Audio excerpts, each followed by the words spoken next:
All right, welcome. Here's the bracket challenge. I just want to preface this by saying I'm always exclusively always wrong with this, but it's fun to do nonetheless as my predictions. So we'll start with the Eastern Conference. We got Carolina up against Boston in the first round. I think Carolina takes that pretty easily. I think Boston, because of their defensive play, will win probably a game, maybe two, probably one. But this might be the closest series we see to a sweep. As a Bruins fan, this pains me, but it is what it is. Carolina, I'd be surprised if Carolina loses that series. Next up, Rangers at Pittsburgh. I'm picking the Rangers. I think Shesterkin's going to play a big role in how far they go. Pittsburgh also has a bit to play for. They don't know when they're going to get another chance to make a run with this core. We'll see what happens, but I think Rangers are the better team, and we'll see what happens there. But I got the Rangers in Carolina in the next round. Next up, Florida against Washington. I think Florida is a shoo-in to win this. Washington can play. They're not a team to be slept on, but at the same time, Florida is just leaps and bounds ahead of Washington in terms of the roster they built. I think Florida is a shoo-in to win as well. This might rival the Boston series for a sweep. We'll see, but I don't think the wild card teams are getting out of the first round of the Eastern Conference. Next up, Toronto at Tampa Bay. This is going to be a tough matchup. I could see this easily going 7 games. Both teams have a lot of strong points and areas to be exposed. I think Toronto loses in the first round again to Tampa, and that's not like something to be necessarily embarrassed about. Tampa isn't, in my opinion, as good as they have been the past couple seasons, but at the same time, they still have a very, very potent team, very experienced playoff team. They have Vasilevsky. We don't know how Jack Campbell's going to be in the playoffs. We just don't. We'll see what happens. I have Tampa winning it, though. I think in terms of the physicality, too, I give the edge to Tampa for playoff hockey. All right. In the Western Conference, we got Calgary and Dallas playing in the first round. I think Calgary wins that. All right. I stand corrected. This might be a sweep. I'd actually be surprised if Dallas won more than 2 games. Next up, we have the Oilers and the Kings. I think the Kings take this. I know that's not the favorite and preferred pick to take. Edmonton's goalie situation is still a bit of a concern. We know the LA Kings have been able to keep up with the best of the teams in hockey this season, earlier in the season. I think the Kings are a dark horse to at least make some noise. And I think that next series with Calgary is going to be a very good series too, if it's Kings Flames. Plus, they have the whole little motivation piece from Dustin Brown's retiring.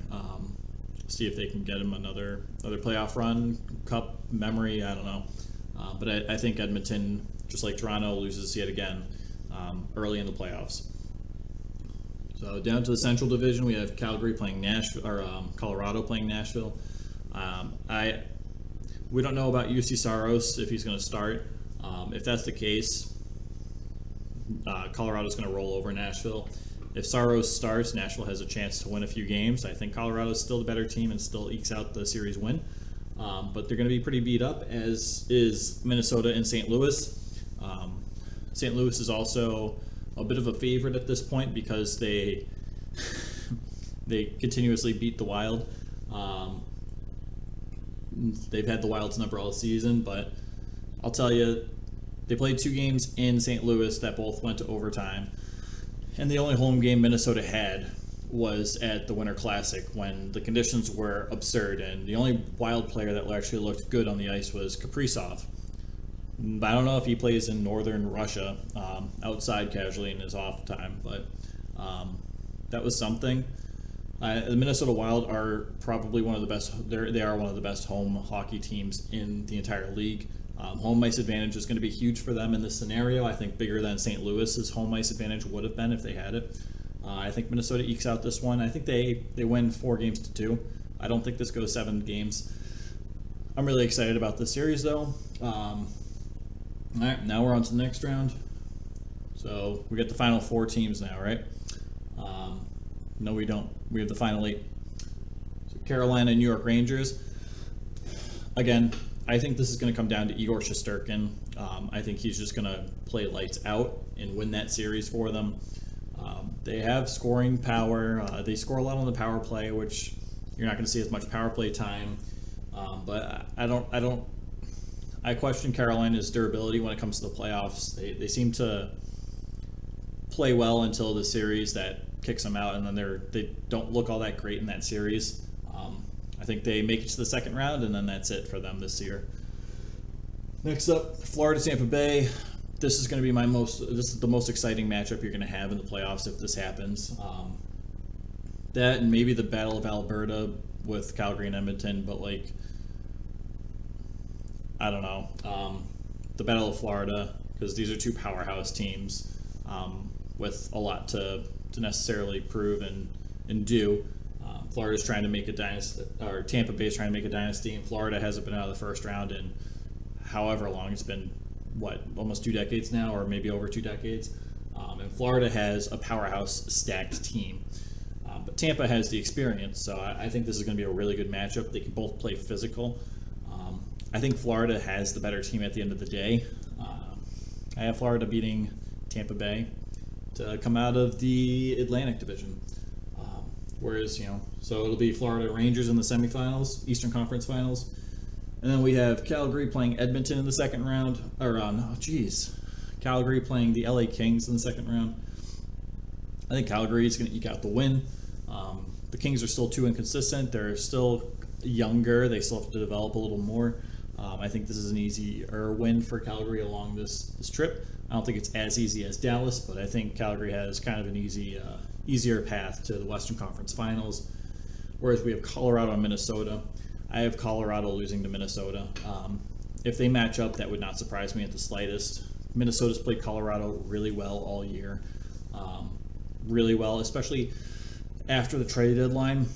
They got the, Middleton and Delorier, and they have some guys that can throw. It's going to be a huge factor. They've started to bully the Avalanche in the regular season games. I think that's going to carry over into playoff time. The Wild played Colorado their last game, and the 2 Avalanche players within the first few minutes of the game injured Wild players. So I think there'll be retributions to be paid for that. I have Minnesota winning that series. I don't think this is the year for Colorado. They haven't overly impressed me this season. I know they went on the streaks and stuff, but just throughout that streak, nothing stood out. I was like, this team is dominant. Unlike Florida, I think Florida is a better team than Colorado in terms of how they're built, in terms of how they play. So, so Eastern Conference Finals, Florida and New York Rangers. I don't see anyone beating Florida at this point. Florida's too good, especially if they continue to get on that roll they were on for 90% of the season. I don't know how you beat that team necessarily. Well, I do know, but that'll come. But I don't see the Rangers containing Florida's firepower. Florida takes that and takes the Eastern Conference. Western Conference, we have Calgary, Minnesota. Because Calgary's very old school defensive minded, Minnesota can play that way, can play the physical game that Calgary likes to play, but still has one of the top offenses in the league. I think Minnesota takes this probably in six games, maybe 5 games. I might be a little ambitious in saying 5. I don't want to discredit Calgary because they're good, but I think Minnesota is matching up well with who they have to play going forward. In the Cup, we have Florida and Minnesota. I think Minnesota bullies Florida. I think they're more physical. I think they establish a physical presence. I think they get in the crease in front of Bobrovsky, assuming he maintains the starting job through the Stanley Cup. I'm sure he will. But, they're going to get bodies in the crease. They're going to play physical. They're going to get those dirty goals, whereas Florida's more, I don't want to say more because they can get those dirty goals, but they're not as crease heavy as the Wild. They're more of a finesse. They're more like the Duclair taking wrist shots and deking and all that such. So I think that series goes to 7. I think it's tough. I think Minnesota ekes it out, and they go on a run, and it's kind of a happy ending running for the state of Minnesota. It's fine. It's very overdue. Finally, they get some type of championship. But like I said, most of these I do are typically wrong. I may also be a bit biased because of how excited I have been for the Wild this year, and how I watch every game, and how I maybe I overvalue their defense, or we don't know when Foligno's coming out because of that injury that Colorado, or what's his face, Curtis McDermott provided from Colorado the last game of the season. Still don't know how he wasn't suspended for that. That was a rough play. Both broadcasts were like, yeah, he's probably going to be suspended for that, and probably should be. He was just fined, so there'll be some retribution to pay for that. But that breaks up their Eriksson, Ek, Greenway, Foligno line, which is the best defensive line in all of hockey.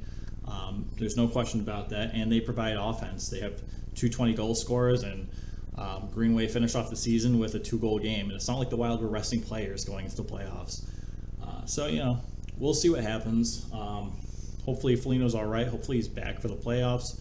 If he's back, my predictions stand true. If he's not back, it's a huge blow to that defensive core. It's like him and Brodin, and probably Spurgeon. It can't be understated enough. Probably Eriksson Ek too. They really need those 4 guys to be good, or just to be on the ice. It makes a huge difference. But taking into account that Foligno will probably miss some time, if not the whole series. I still take Minnesota, but at the end of the day, Calgary and Minnesota, Calgary might take it. If Minnesota beats them, Minnesota might lose to Florida. It's tough without Foligno. I think it's really hard. So we'll see. But these are my picks as they stand. Again, I'm almost always wrong, so see what happens. This is fun. Dude, I want to see your brackets. Let me know what you guys think. Who do you think? Did I get something wrong? Am I just off the board outrageously wrong? Let me know. All right. Thanks for watching. Take care.